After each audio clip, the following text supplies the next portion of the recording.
Rabbitohs Radio Podcast, the number one source for everything South Sydney Rabbitohs. Welcome to another edition of Rabbitohs Radio. My name is Grant Chappell. I'm joined by my loyal co-hosts and friends, Darren Brown and Brendan the Rabbit Taliski. What's doing, boys? Yeah, g'day, boys. G'day, Brendo and chaps, and to all the viewers out there. I'm sure we're going to talk about it very shortly, but some very serious breaking news, chaps. Yep, there is. We're on here to do a recap, Brendan and Brownie, of that 40-0 win where we just completely outplayed that Dragon side, yardage game, everything about it, point scoring. But yeah, this afternoon, prior to us coming on here, there's some tough news there about Brandon Smith. We obviously knew the police had a chat to him prior to the Gold Coast Titans game a few weeks back. Well, they've got enough evidence there to charge him without going through the exact details of it. I think it was drug supply charge and helping out information in gambling situations. Now, obviously, the first one's a pretty serious charge, drug supply. So he's going to have to face that. And the gambling situation, mate, I'll tell you what, the NRL does not take gambling situations very well. And let's let him have his day in court, and hopefully it's all right. And maybe the coppers have got it wrong, but if they don't, mate, he's gonna have some time on the sidelines, some serious time on the sidelines. Yeah, mate, it's not good at all, chaps. I mean, with the NRL, with the no fault stand down policy now, if you're charged with anything, you're automatically stood down. And before all this is sorted out in the courts, mate, that could be years down the track. And Brandon Smith was playing some really good football for us, and let's just hope it's not the last time we've seen him in a Rabbitohs jersey. But if it is, mate, it wouldn't surprise me with the severity of these charges, mate. And if they're proven to be, that is the case with drug supply and, gambling, as you said, the NRL don't take lightly to that. And it's not good news at all, mate, for a bloke we've just picked up. And he's been really, really good on the field for us. I was, pretty sad to hear that news, chaps, and Brownie.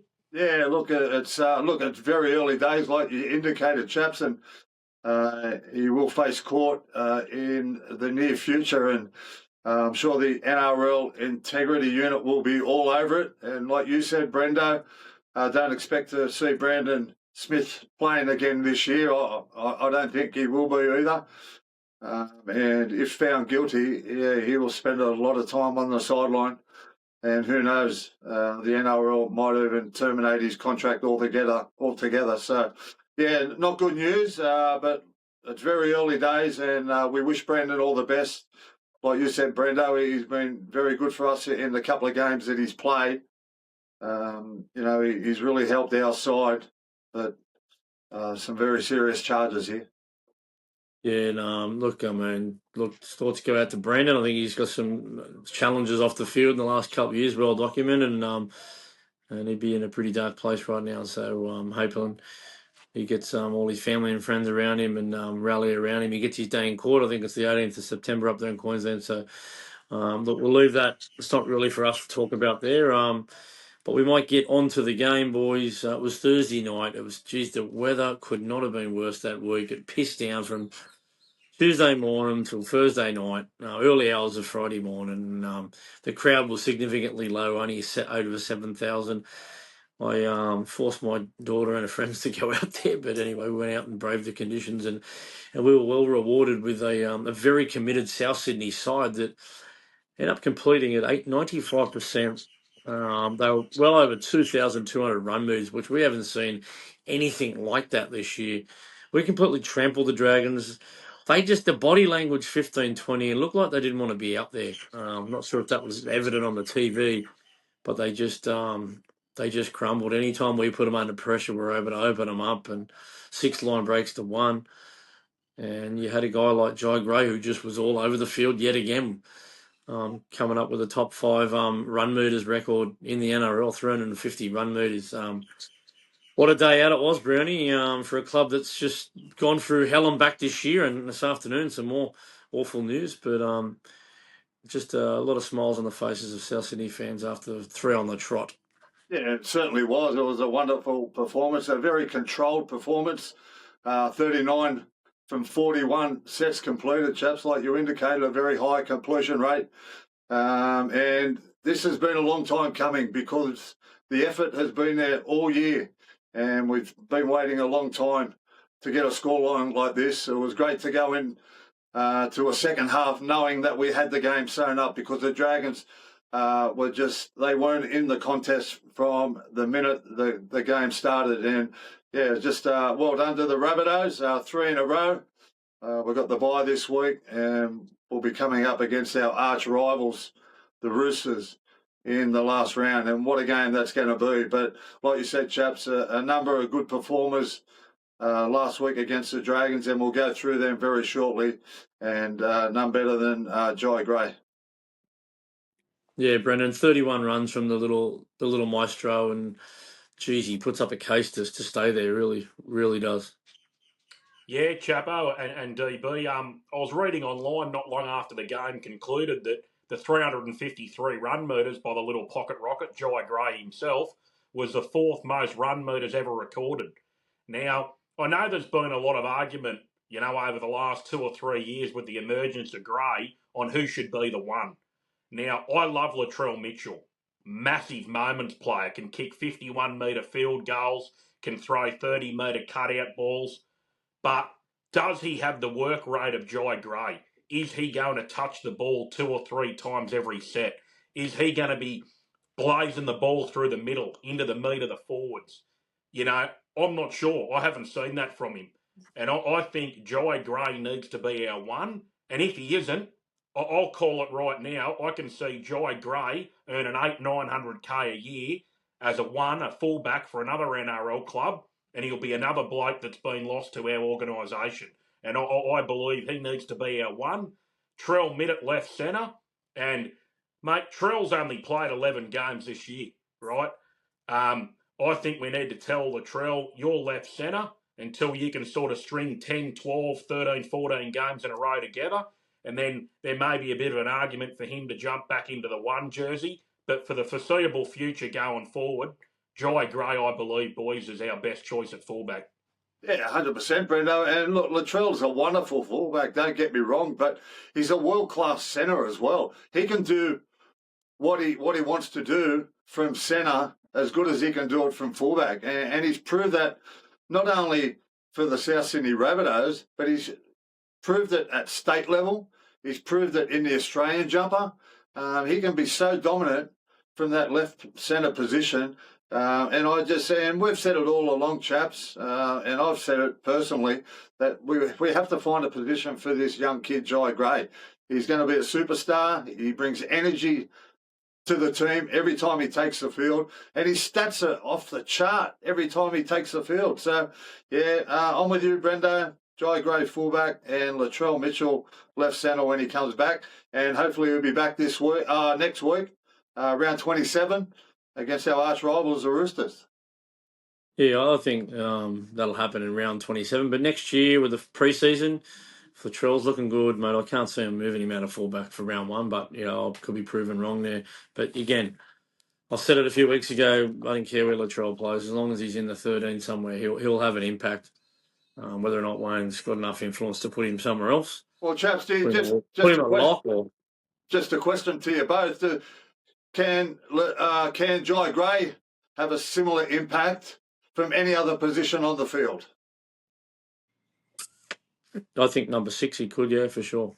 But we've already got a number 6 in Cody Walker, and obviously he's been plagued by injury. Yeah, well, look, most of his career has been at number 6 until he came to South. They're the ones that forced him out the back into fullback, and he made a fist of it, and he's become one of the more energetic, more on-ball fullbacks in the game. Like 31 carries and 31 runs in a game is incredible. But it might take Latrell 3 games to have 31 runs, But obviously Latrell has more of an impact on all his runs. Now, in those 31 runs, he never had a line break, boys. That's a damning stat too. Like you can run the ball all you like, but if you're not actually breaking the line, it's not that handy, really, is it? But I'd rather him have 31 runs and 4 line breaks, to be honest. But then again, look, I'm sure he's a coachable guy and he can certainly improve and get better. Yeah, I know he didn't have a single line break to his name, but let me tell you, on about 4, 5, 6, 7, 8 occasions, he nearly went through, and it was just a grasp of a last-minute tackle or a one-legged tackle that stopped him from that line break. Them line breaks will come, don't get me wrong. And I love Latrell as well, you know what I mean? I want to see Latrell playing week in, week out, but you just got to find a spot for this bloke. And I think fullback is his best position. He threatens the line every time, although he didn't have many line breaks. He looks dangerous every time he touches the ball. Looks like something's going to happen. He scored a try, didn't he? Loomed up on the inside. And look, he's another Roger Fabry candidate for me. I'd be getting him to Roger Fabry on the off-season. Imagine him being a little bit quicker. He's already flying. Yeah. Imagine him being the speed of Reece Walsh out the back. Well, look how he loomed up. He loomed up to support AJ. He just loomed up and was jogging alongside him when he scored that first try, Brando. Yeah, mate. Jai Gray, he's a little pocket rocket, but as you just mentioned, chaps, imagine getting him a bit of sprint training and we developing him like a Matty Bowen style player, where if he goes to hit half a hole, he's going to be through that hole. Like you said, he was pulled down a couple of occasions throughout the game, probably 4 or 5 times where he could have broken into the backfield, and it just didn't quite happen. And as you mentioned, another half yard of pace, this guy could be anything, boys. They talk about his size and all this stuff and blah, blah. Did you see him with his shirt off in the dressing rooms doing the team song? He's the most cut-up bloke at South. He'd be the muscliest, strongest-looking bloke at South. And he's only 170 centimetres tall. He is a pocket rocket. He's obviously doing all the right things away from training too, making sacrifices diet-wise because, mate, his body is in incredible condition. And look, Darryl Lee, our proud sponsor. I mean, if we're going to put up a Darryl Lee man of the match, I think these couple of blokes will be in it. Jai Gray would have been close, but I thought Talis Duncan on a night. 3 line break assists, 219 run meters. He had a try himself, 90 post contact meters. You know, I bumped this old man after the game, Kane, and had a little quick chat and was talking about how good his game was, and his dad was really impressed with his yardage carries. Sometimes he was doing the first hit up off the kickoff and stuff like that. So he's not getting dominated. He's running hard. He's got this big left arm he puts out like a big fend and bumps off defenders. He almost knocked that Buchanan on his backside half a dozen times. So, yeah, look, Talis Duncan, he's the sort of player that, look, he could be a smoky for the Ashes tour. He's in that good a form. Yeah, certainly, chaps. And one of them, probably the most improved players in the NRL, not only the South Sydney Rabbitohs, but the NRL. He was so damaging on the weekend against the Dragons. His carries, like his dad said, were so strong, so powerful. He was very hard to handle. The Dragons couldn't handle him. He was making 10, 15 metres every time he touched the ball. And like you said, he came up with a nice try. A lot of people calling for him to pass it to AJ, but I don't agree. You get the try scored, unless it's a certain try that he's going to score and AJ's in a better position than him. Pass it to AJ, but get the try scored first. And if that's the case and he can offload and it's going to be an easy try to AJ, well, then I'm happy with that. But I don't agree with just pass it to him for a reason. No. But Talis Duncan's performance, Brendan, you want to have a few words on it, mate? Yeah, I just want to second, just double down on what DB said. We got this Talis Duncan, the most improved player in our squad and possibly the most improved player in the NRL. And there was people shit-canning him online for not dishing the ball onto Alex Johnston in wet conditions. I mean, he's a try-scoring back rower. He's also a try-scoring centre. And if he's got an opportunity as a 50-game player trying to better his career to get a meat pie, to get a 4 points, mate, he's getting it, right? He's making a name for himself. AJ's going to break the record regardless. But we're not just going to keep putting the ball on the platter for him when some of these other young guys can get a try and make a name for himself. So good on you, Talis Duncan, for showing ability and confidence to get there yourself. And, mate, I really, really rate Talis Duncan. I believe, I'm going to call it right now, he could be a future captain of the South Sydney District Rugby League Football Club, boys. That's how good he's going.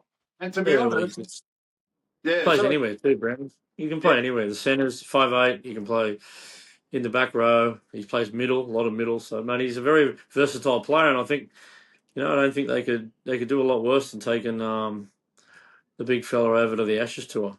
Yeah, 100%. I might get to see him over there. I'll be heading over there myself. So, and just going back to the try scoring, to be honest with you, in the spur of the moment and the pressure of the game, I don't think the pass was on anyway. I don't think he could have got the ball to AJ very cleanly. You know what I mean? There would have been a risk involved. If there's no risk involved, yeah, well, that's fine. Get the ball to AJ. But if there's a risk involved, just get the ball down first, score the try. We're on the board. We've been struggling over the course of the year to score tries, and this kid's one of them that's getting the ball over the try line at the moment. So, yeah. But he tried to get it to him a few times, and he put him through a few line breaks. But AJ's try, let's be honest, that was no try. That was a metre forward. So, I mean, if the referees pulls that up, he wouldn't have scored any tries. So, that's the way. And look, like Wayne said, mate, he can't wait for this record to be over. He's sick of questions about AJ's record. Yeah. We're here to win football games. If he breaks the record, you beauty. If he doesn't, mate, life goes on. And I'm all for it. It's going to be a big occasion. Don't get me wrong. It's one of the biggest milestones in the game. The best and the highest try scorer of all time is going to be one of our players, Alex Johnston, and more importantly, local junior as well. So I'm all for AJ breaking the record, but it'll come. Like you said, Brendo, he's going to break it. Next year he'll break it. I don't reckon he'll break it against the Roosters. It's too many tries, Although he has scored a lot of tries against the Roosters. He certainly does. Latrell gives you an opportunity if Latrell ends up taking his place in the lineup. But look, on AJ, I think it was the first try where we scored. He got in the dummy half down on the goal line. He threw about a 20-metre bullet pass out of dummy half to Hubner. If you remember that, yes, it got Hubner to the middle of the post. He drifted across field, sort of beat one, beat two, got the quick play of the ball, and that set up the try to Ashton Warburg. Propped, stopped, and put it back on his left foot for Hosty for that first try. Yeah, so he's unbelievable passing out of dummy half, Alex Johns. I don't think anyone's ever mentioned that before, but he's got a lot of talent, not just a winger. I've seen that myself. Straight off the deck, 30-metre pass, straight on the chest, and like you said, got the ball quick to Hubner. Hubner skipped on the outside of his player, nearly skipped through another tackle and probably would have went close to scoring himself. But, yeah, great work from Ashton Ward on the next play. Squared him up. Like you said, he's a right foot kicker, dropped it onto his left foot, and the former Dragon duo in Ward and Host come up with our first try. And I thought Jacob Host was quite good again on the weekend. He was very strong. His carries were strong. He's really playing a senior role in the team at the moment. He's a big bastard, yeah. His contact's been good the last 2 weeks. Something we've been asking for a while, and he's certainly delivered. And he's put himself in the shop window, and I'm sure he'll get a contract in England or somewhere else in the NRL in the coming months as people start to fill up those top end of the rosters. Now, Ashton Ward, speaking of rosters, this bloke's on $5,000 Jersey Flegg contract, school teacher, still working Monday to Friday. 70, people are estimating he's 72, 73, 74 kilos, whatever it is. Going out there to watch him live, tackling big Luciano Leilua, chopping him down. Mate, he had 31 tackles, no misses. Brownie, 6 from 7 in the goal kicking department too, which is something we've probably lacked recently. He had 92 runs. He had the try assist. Mate, he had it on a string. He had a couple line break assists where he double pumped to put Tommy through the hole. Mate, this kid, South want to be getting him in the negotiating table. They've got to sign this bloke up. He could be our starting number 7 next year. Yeah, he's a footballer, chaps. He loves running the ball. I like the way he takes the line on. Small in stature, but big in heart, this kid. And he takes on the big forwards. Very good defensive player. I mean, a lot of his tackles are around the legs, but he drops them down. You've got that second man coming in over the top. But just before we go on any further, and we haven't mentioned it, I just want to wish Brendan and his family congratulations on the birth of another child, Tion Talitsky. Brendo, congratulations, mate. And we should have mentioned it at the start of the show, but yeah, you've been going through a lot over the last couple of days. Yeah, boys, yeah, it was a long process, but big shout out to my missus, Melamawala. Big process for her, and the women are really, really strong at this time. And after a 4-day process, we gave birth to a beautiful, happy, healthy little boy, 3.75 kilos and 53 centimetres. Keon Brendan Jr., Richard Talitsky is his full name. Yeah, I'm stoked, mate. I got the 2 little girls here, and they just went up the hospital and met him today, and it was a brilliant moment. And I rung up Heffron today for a membership for him, but unfortunately the cut-offs just happened for this year. Bella, I think it was, told me to ring back at the start of October, and we'll have him signed up for next year, young Keon. Hey, he nearly weighs as much as the bloke we were just talking about, Ashton Ward, 3.7 kilos. Yeah, little Ashton Ward, mate. Apparently, you with your pink board shorts on in Thailand and that picture of Jai Gray and the Sheds is going to get on the 2026 Rabbitohs calendar. But I think Ashton Ward's still a bit slight, mate. He's sort of got to get them. His arms are spaghetti arms like mine. Yeah. He's a good player, Brenda. He's very. I love the way he squares up and he digs into the line. Like he digs into the line better than Sam Walker at the Roosters. He's played plenty of games, Sam Walker. Mate, yeah, congratulations, mate. So good they named him 5 times, Keon. Not bad. Yeah, mate, he's that good. You can't trust a bloke with 2 first names, so I'll give him 4. Don't trust a bloke with 4 first names. Yeah, anyway, I'll look all healthy, and yeah, sounds like he's went through the ringer. This is not the platform for the public health system to be attacked, but anyway, it's the way it goes. Brendan, you pulled it off, and the hard work starts now, mate.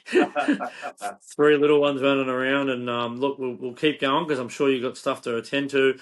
Boys, we had a veteran come back and last week, and he's sort of playing that 50, 60-minute role at the moment, off the bench. He came onto the field, we led 6-0.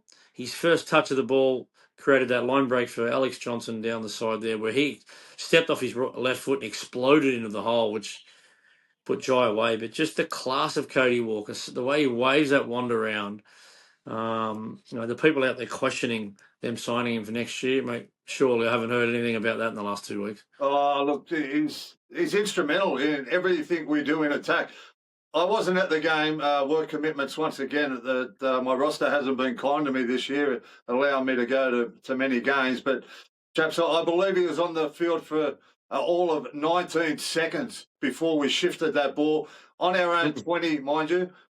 He shifted the ball, had the confidence and the ability just to shift the ball to the left. And like you said, yeah, got it to AJ, who's had a little bit to do, caught the ball in, above his head, scooted down the sideline, stepped inside his opposite mark, and then played a 2-on-1 with Jai Gray, and 2-on-1 with the fullback and put Jai Gray away. But yeah, outstanding. And he had a hand in probably 4 or 5 of our tries, Cody. He's instrumental in everything we do. He's just the orchestrator. He changes the dynamics of our attack as soon as he comes on the field, and he's just pretty to watch. And look, for Joey Johns to recognise him as probably one of the best ball players ever is something special.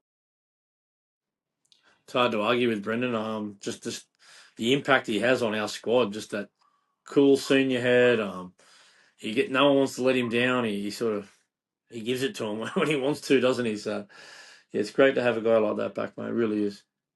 Yeah, I think Ashton Ward and Cody complement each other well. I mean, Ashton Ward's your run first, pass second type player. He reminds me of a Tom Dearden. And as you mentioned with Joey Johns, DB, he's been wrapping up Cody for years because of the time and space Cody gives the blokes out the back. We've seen him win a man of the match in Origin. This guy can play, and the time and space he gives that back line, we've been playing for South Sydney for 9 years, and I think he's responsible for at least 100, maybe more, of Alex Johnston's tries, boys, on that left edge. Cody is the conductor of this choir, this Rabbitohs choir. Bennett has already said, why are we re-signing him? Because Bennett worded it like this: there is no one else like him. There's no one else on the market like Cody Walker. And in my opinion, you guys are a bit older than me. I know I look like I'm a bit older than you blokes, but you guys are a bit older than me. And in my 36 years, I have not seen a better ball player for the Rabbitohs at all. He's the best ball player I've seen, hands down. And I'm glad you brought up the eighth immortal, Joey Johns, DB, because he's wrapped in for years. And I'd rate Joey Johns one of the best players I've seen in my lifetime, one of the best halves. Yeah, I agree. Oh, Joey's pretty special. And, yeah, Cody's the best ball player I've seen since Cliff Lyons, no doubt about it. Cliff Lyons was something out of this world, what he did in rugby league and the longevity he had in him. And obviously Cody's proving a bit of longevity about him, even though he's had a few played by injuries the last 2 seasons. But, yeah, it's great to have him back. Another bloke who trotted back in. The skill that they both have, chaps, because they're so good as a ball player, they carry the ball in 2 hands. They pump it, they double pump it. I think on the weekend, Cody triple pumped once and then threw a long ball. He's just got so much time because he's got the ability to memorize. What's the word I'm looking for? He Mesmerise. mesmerise the defence. He just has them in 2 minds. They just don't know what he's doing, and 90% of the time he hits the right mark. He hits the right player, and one of the best I've seen as well, chaps. Yeah, he's only going to get better. It'd be great to see him against the Roosters. The big man Keon come back. He just nonchalant. I thought he was going to play against Parramatta. I threw it out there a bit week early. Copped a bit of flack there online, but look, he come a week late. Keon, 196 metres after being out of action for a few weeks. He's just a middle machine, this bloke, and we're a better side when he's on the paddock, boys. So I thought he was really strong in his first game back. Yeah, no, I really rate him, chaps. I think moving him into the middle from the back row has been a masterstroke. And even again on the weekend, after quite a lot of time out, he still ran for 199 metres. And he's able to pull through that line. He draws in, just due to the size of him, 3 or 4 defenders every time he carries the ball. He lands on his elbows and knees. He gets a quick play the ball. He's able to promote the ball. He's often able to tip on before the line. He's got a lot of strings to his bow, big Keon. And, mate, that's why I named my son after him. He did too. He had a big game. For your son, mate. I'm sure your son will get to meet him one day.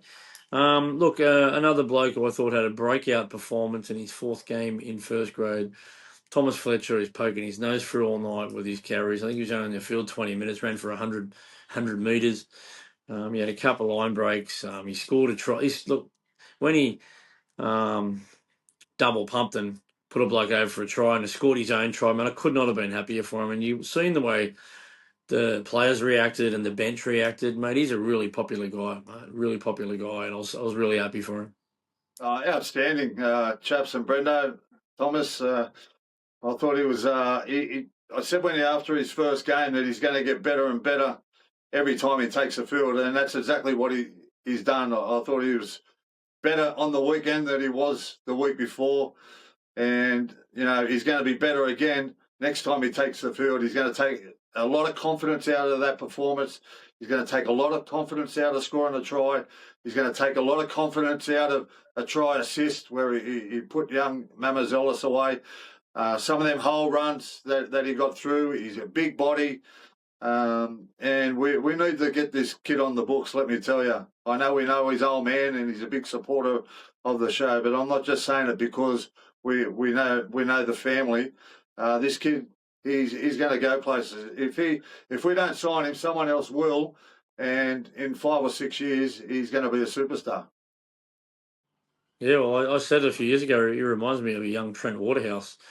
That was when we first grabbed him. The Campbelltown St Greg's product that he is. Tommy, he's had a lot of support from his former students and school teachers and stuff like that since his debut. They've all reached out to him and wished him luck and wished him encouragement. I think he's the sort of player that you just I don't care what it takes. You just get the deal done, because if other teams are watching what he's been doing the last couple of weeks, and we know they have been, his manager is going to be getting rings off the hook right here. He's unsigned, really. Well, I'm sure after the weekend's performance, his phone would have been ringing hot. Let me tell you, I know a lot of clubs are committed to their top 30, but I'm sure they'll fit a player like Thomas in somewhere if need be. But yeah, he's going to be a good in him. Let me tell you, the Canamble kid.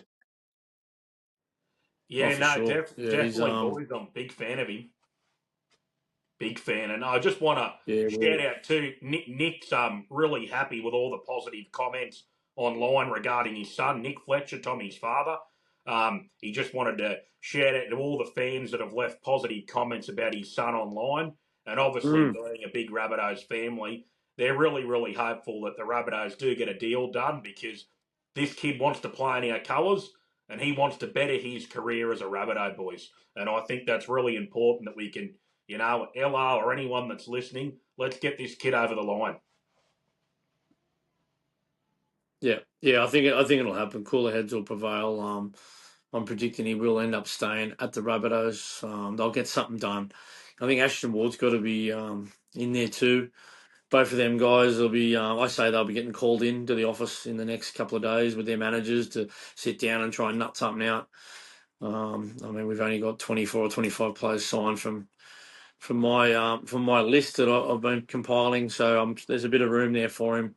Instead of offering him training and trial, I think you just get him straight into the top 30. I wouldn't muck around with these two blokes. We know what they can do. Look at the journeys they've been on. They've got totally different journeys themselves, but I think they're just players that we need to have. We need to have them on this roster. I just want to give a rap to Tyrone Munro, who's a couple of weeks ago was dropped with he couldn't catch a couple of high balls there against Cronulla, and they give him a rest in the Reggies, and didn't end up happening. But look, I thought he was outstanding on the weekend. That in and away, the shimmy, the shake and bake he put on King Gutho was just anything, mate. And he just exploded. Didn't have much room to work with, but he bumped a guy off with his left hand, palmed another guy off. I think it was King Tonga, and he beat two Kings on the way to the try line. That wouldn't happen every day of the week. He beat King Gutho, King Tonga. He beat Buchanan. Look, well done to him, mate. And that's it. I thought he overcompensated with the dive, though. I thought he was a chance of popping a collarbone again. The way he nearly got his legs up over the handlebars there, but you pulled it off, Tai, but I don't want you to dive too high anymore. Yeah, confident kid. And congratulations to him. It was an enormous try. The commentators loved it. The fans loved it. And just rewind the shimmy on Gutho. And like you said, chaps, he beat two players before that. And one of them was on King Tonga. And that was a little bit of a shimmy as well. It was put a little bit of fast feet on him. And then obviously came to the fullback. Only had 5 or 6 metres to work with on the sideline, and absolutely did a number on Gutho, which doesn't happen very often. He normally nails them, Gutho, but yeah, well done to Tai Munro. Went in and scored that unbelievable try, and yeah, credit to him. He bounced back from that disappointment of getting dropped. He didn't drop his head. I think he went back and played New South Wales Cup, but yeah, and that's what you got to do. You can't kick stones. He's there to learn the game. He's only young. He's going to get opportunities up and down. And the most important thing is you've got to be ready when you get called back into that senior grade. And you do that by performing well in the lower grades. So congratulations to Tai. Yeah, I want to tip my cap to a couple of unsung heroes in that lineup. I think Peter Mamazoulis, the little chip over the top. And that was just, what about the audacity of that one? But wasn't able to put Ashton Ward away. I think that was that King Tonga you come across, and that might have been the only tackle he made all night, King Tonga. And Isaiah Tass, bit of an unsung hero, gets through a bit of work. Look, defensively, I thought he was pretty strong the other night. He shut down his edge pretty well. Jai Arrow's another probably unsung hero on the night. I don't know if it come across on the TV, but the round of applause he got off when he come off at the 65-minute mark, worked himself to a standstill. And I thought Sean Kepi played with a bit of power and a bit of strength. I like what I've seen from him, Brendan. Yeah, mate, I'm a big fan of Sean Keppie. I'm sure you boys know that. I've mentioned him on the potty quite a bit over the last couple of years that he's been contracted with our club, and I believe over the last 3 or 4 weeks he's shown what he's capable of. And Keppie's a bloke that when he gets his hands right, he gets confident. He sometimes has issues with his hands and drops a few balls and can often muck up a play the ball, but he's got all that right over the last month, and now it's come back to a fair bit of power running. He's offloaded the ball a couple of times. He finds his elbows and knees quick. He gets a good quick play the ball, and young Peter or the Cheese are getting on the back of these quick play the balls. And I think he's been running for between 115 and 125 metres for the last 3 or 4 games and hasn't made any errors. And there's been quite a bit of power behind those carries. They're using him in 2 pretty important stints at the back end of each half. And yeah, big shout out to Sean Keppie, and thanks for the great form you're showing for the club. And yeah, he's been a big cog in the wheel of these last few wins, boys. Yeah, there's been some pretty good performers that maybe weren't in great form at stage of the season, but like Wayne Bennett sort of and the coaching staff have sort of brought it all together here at the back end. It would have been handy if we had a few more of those close losses on the board. The Sharks game just recently, for example, the Warriors game, I think it was. We let in a couple of soft tries there. We quite easily could have won that one. And I think even the Cowboys one where Jack White was sent to the bin for 10. I think we're in a bit of control. Like there's 3 or 4 games there. Even the Melbourne Storm game, I thought we could have won. There's 4 games I've brought up. Look, if you win 2 of those 4 somehow, well, you just you 11 wins on the board. You'd be playing the Roosters for a spot in the semis had you pulled that out of the fire. Look. Gus Gould brought up a comment a few weeks ago, and it's reigned true. He said the bottom 6 or 8 teams in the competition this year are probably the best bottom 6 teams he's ever seen in a competition. That game the other night between the Dragons and the Rabbitohs, no bearing on the finals, no bearing on the spoon. But I think the ball was in play the first 15 or 16 minutes, didn't go out of play at all until Jai Gray tapped the ball dead, or one of the Dragons guys did for a dropout. That was the first stoppage in play. That was about the 15 or 16 minute mark. It was a high quality game. We hardly had an error. I think it was at the 60th minute where Hubby made an error playing the ball. That was our first error of the match. It was high quality stuff there from both teams, but obviously the Dragons probably fell away, lacked a bit of motivation. But mate, they're playing some good footy. Look at the way Parramatta's playing at the moment. Yeah, well, just same thing, chaps. And just going back to our performance in speaking of the errors, I think we got to 30 from 30 completion. I know there was no rain on the night, so the conditions were fine, but underfoot it was quite slippery. And to be 30 from 30 in them conditions, it's a credit to the Rabbitohs. And like you just indicated, Parramatta, that's the best I've ever seen them play. Parramatta, they were fast, they were crisp, they were shifting the ball at will, and they really showed top 8 teams how you can beat the Roosters. Let me tell you, and they've given a lot of teams an indication how they can progress and beat the Roosters in if they make the top 8, and it might come down to that round 27 match against the mighty South Sydney Rabbitohs. Well, they've got some great athletes, Parramatta. We spoke about in the preview of the week. That back line is the most athletic back line in the competition. So if you get a bit of power and some go forward, and you just go sideline to sideline, you just burn the Roosters out. Their big men couldn't handle it. Yeah, they're running backwards and tripping over themselves in the end. Like they were just that gassed. I mean, the loss of Sam Walker didn't help them early in the contest, but anyway, let's hope we've got an opportunity to knock them out in a couple of weeks' time, boys. We're not going to feel sorry for them, grubs. But anyway, boys, I'm going to put you on the spot. We've got 2 weeks to go before the season's over. There's a bye this week. I believe they've got the full week off. Then no training Monday to Friday. I've given them the week off, the boys. Who's the George Piggins Medal for you right now? If you can pick one player to win the George Piggins Medal, Brownie, start with you. Oh, look, chaps, it's no secret we've had 1,000 injuries throughout the season, and one of the injuries was to Keon Kalamatangi. I thought he was in outstanding form, and I think his injury is going to cost him the George Piggins medalist. And I'm going to go with a player that's been consistent all year. We spoke about him on just about every show. He led the Dally M's for the first 8 to 10 rounds of the season. His form is still blistering. His stats are huge. And he's been one of our better players all year, I think. And it's going to be our Mighty Mouse number one at the moment, Jai Gray. I think he's done enough. He's been consistent enough to win the George Piggins Medalist. I could be wrong. I think Talis Duncan is going to be thereabouts, but I think Jai Gray has just done enough to get over the line. What about you, Brendan? Who are you going with at the moment, mate?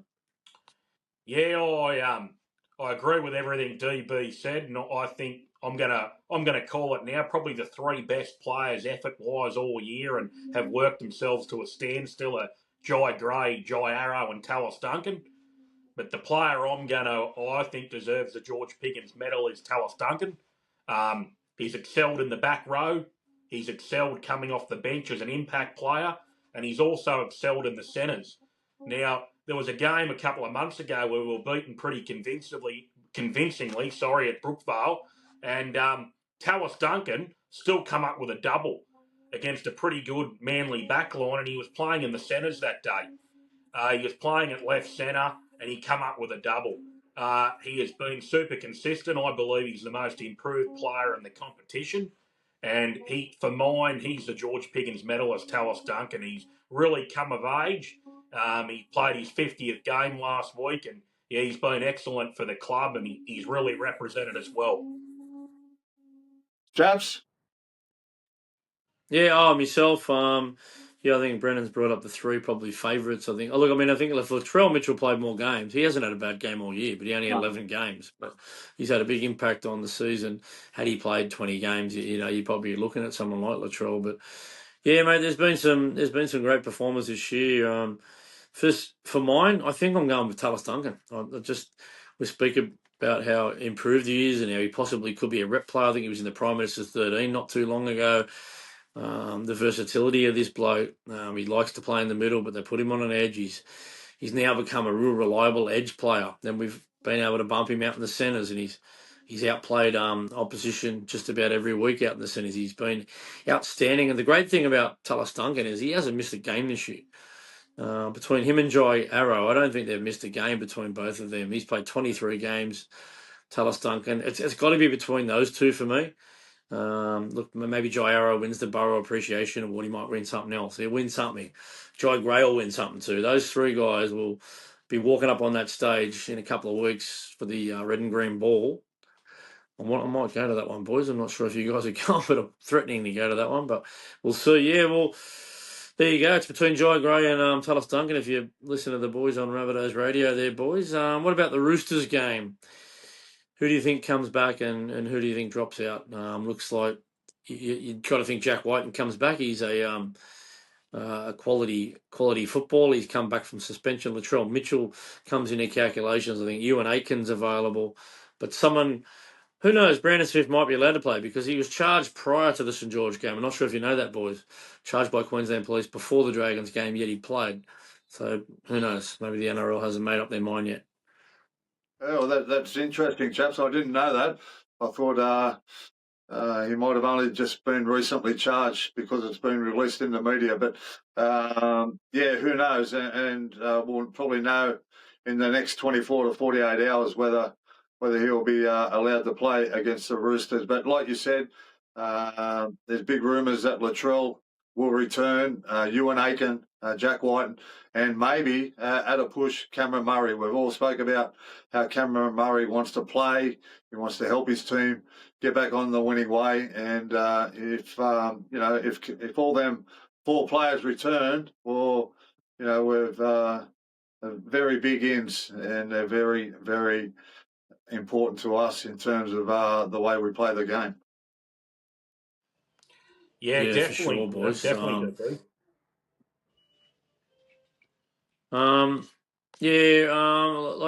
Who misses out, boys? There's three names that we've just spoken about, or probably will come back in. Who do you think misses out going into this one? Oh, look, I think unfortunately, and I don't want to see him miss out, but if Jack Whiten's coming back, possibly he plays at 5'8" and not little Wardy. I'm hoping not, because I want to see Ward get as much exposure in the NRL as possible. I think he's got plenty to offer.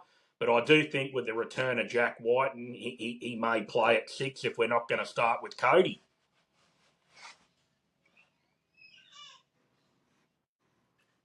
Yeah, interesting to see how they get how they balance this lineup out. Like, who misses out? Do they drop Isaiah Tass, bring Latrell straight in the centres, and then maybe Talis Duncan jumps back in the back row, and maybe they leave Hosty out of the lineup, for example.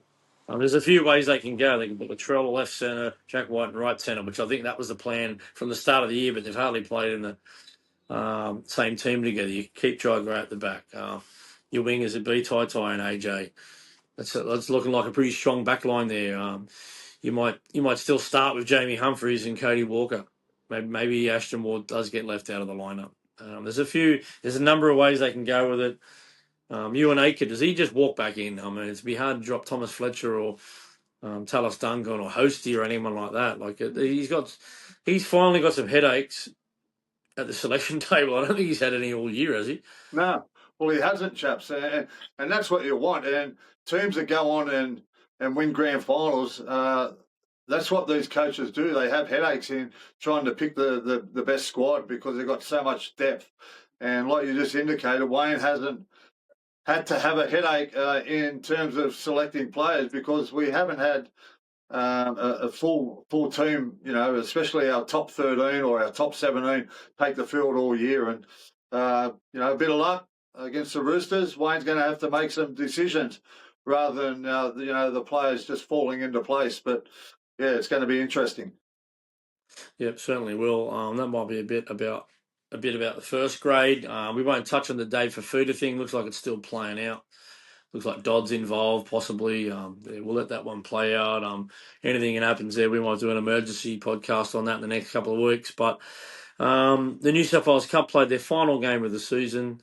They were beaten 38-26. They led 22-6, but that Raiders side's a pretty good side.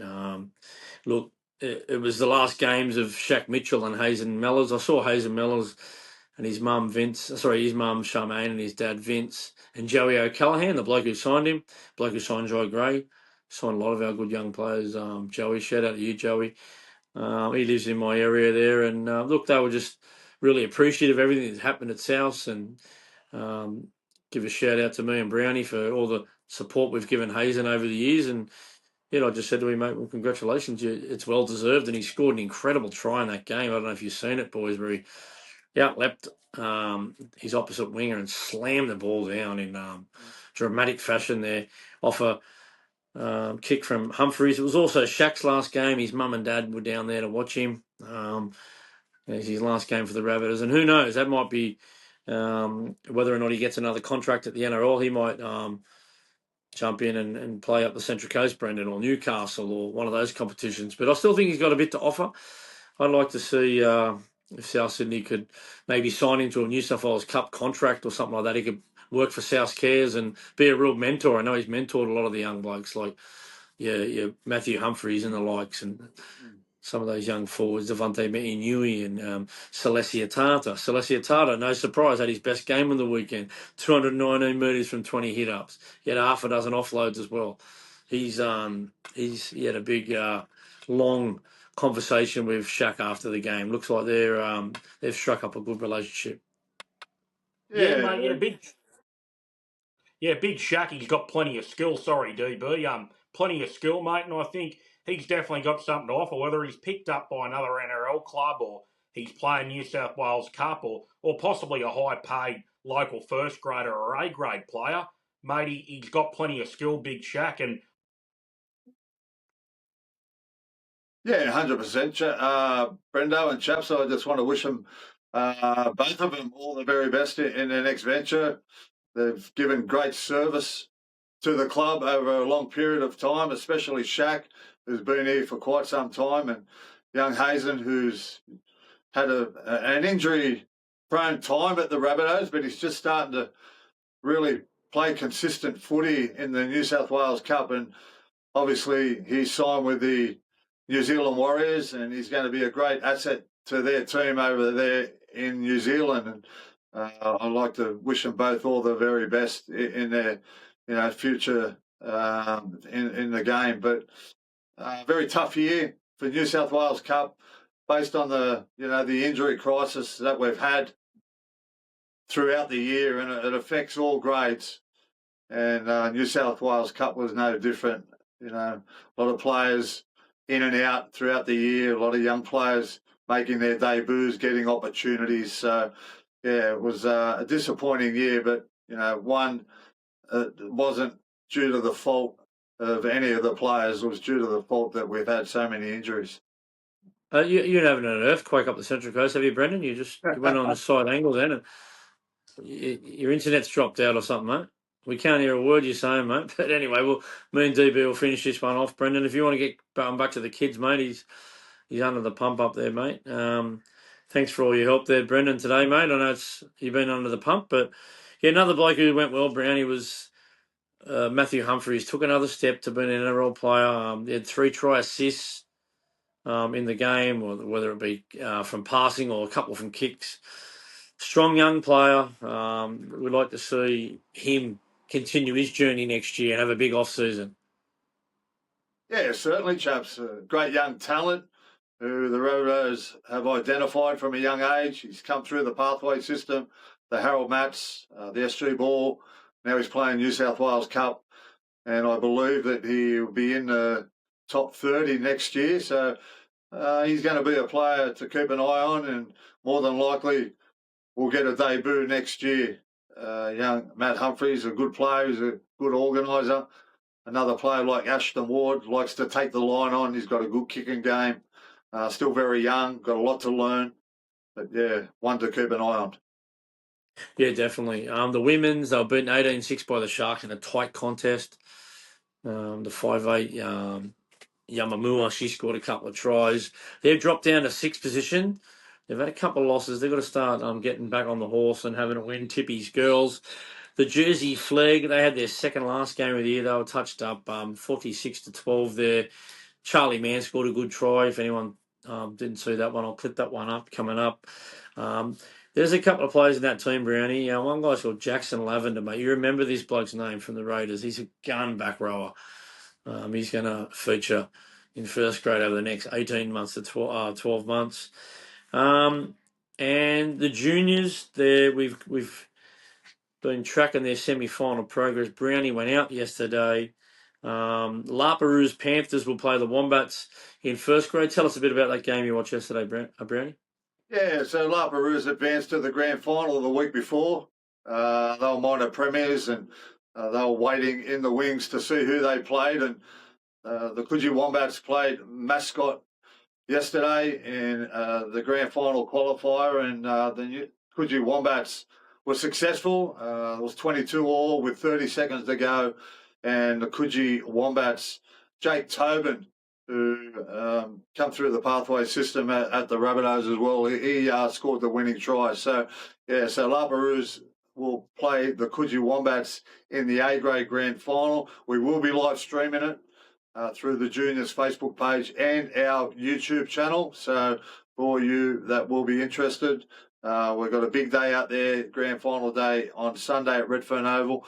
We'll be live streaming 3 games, the A reserves between the Alexandria Rovers and the Mascot Football Club, and the under-21s chaps, the Southeastern Seagulls, where there's a lot of Pathways players taking part, against a Roosters Junior League club in Bondi United. Yeah, Southeastern undefeated, 11 wins, no losses. Bondi United upset the Coogee Wombats, who had won 8 games out of the 11. They'd only won the 6 games, 4 losses and a draw, I think, Bondi United. So they limped in to the semi-finals, but were good enough to win out on the day yesterday and get an opportunity to play this Southeastern side, who's a really good forward pack, a really good football team. There's no real superstar standouts. They all just play as a team. They only just drafted out a win over Coogee Wombats a couple of weeks ago to get themselves into the grand final. That's going to be one not to be missed. Some really good young talent. There's a young front row, I think, South are looking to sign Dave Furner's come down to watch him. He's a young, strong, strapping boy. We'll talk about him on the day. Built low to the ground. He's a real try scorer.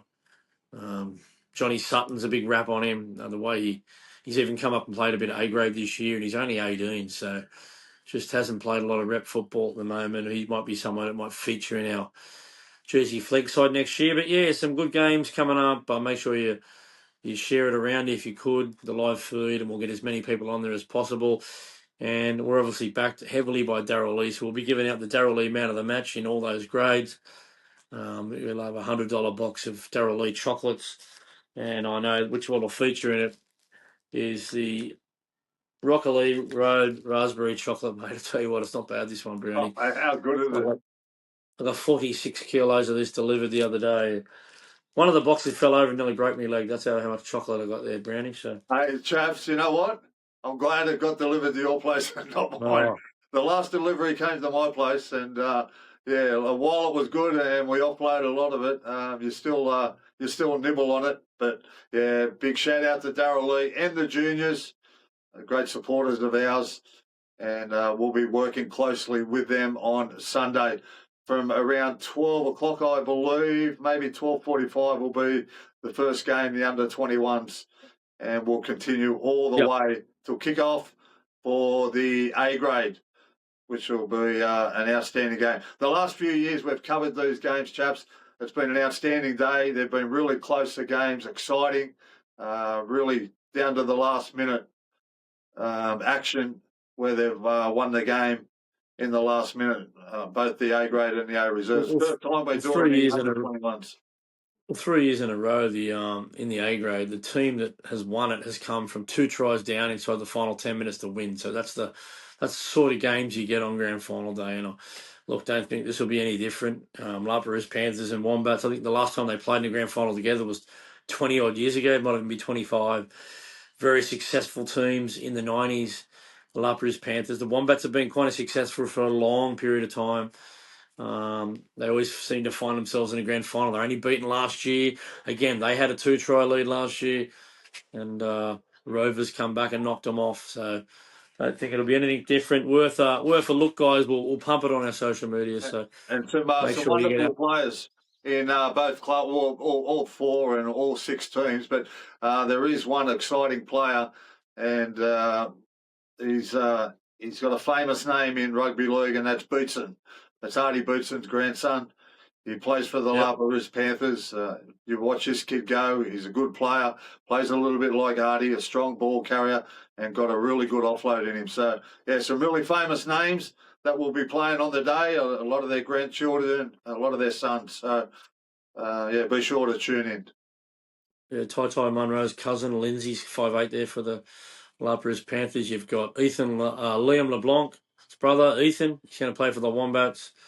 We've got a couple of our young stars in our Pathways teams for the Wombats. They've got a couple of players in their side there. So I think Clayton Magoon, one to look out for, a centre for the Wombats. Jade Anderson, he's I've touted him the Greg Inglis of the A-grade competition for years. He is a star. Could have been anything, old JD Anderson. So he's one to look out for. Gavin Lester, the former grand final winner for the Bulldogs, his son's playing there on the wing. Saxton Lester. Look, there's plenty of them, mate. We might leave you there, Brownie, as we tick over nearly the hour mark here on Rabbitohs Radio. We're a minute and a half short of an hour, so I've got to get this done and upload it. But that might be about it, Brownie. And yeah, congratulations to Brendan. He did well to get on. He was all over the joint at the end there, wasn't he?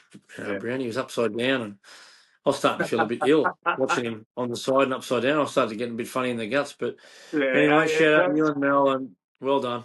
Yeah, well done, and congratulations to the Taliski family. And I just want to thank all the viewers out there as well for your support. We get great views on here. We do it all for you guys. We love producing the South Sydney content. We love talking about the Rabbitohs. And more importantly, if you can share, like, subscribe, comment, do whatever you've got to do to help us grow. We are growing, but we like to grow much bigger and get out to the wide world South Sydney community. So a big thank you to you guys out there. Yep. And that might be about it for another edition of Rabbitohs Radio Podcast. Up The mighty Rabbitohs. Up the Rabbitohs.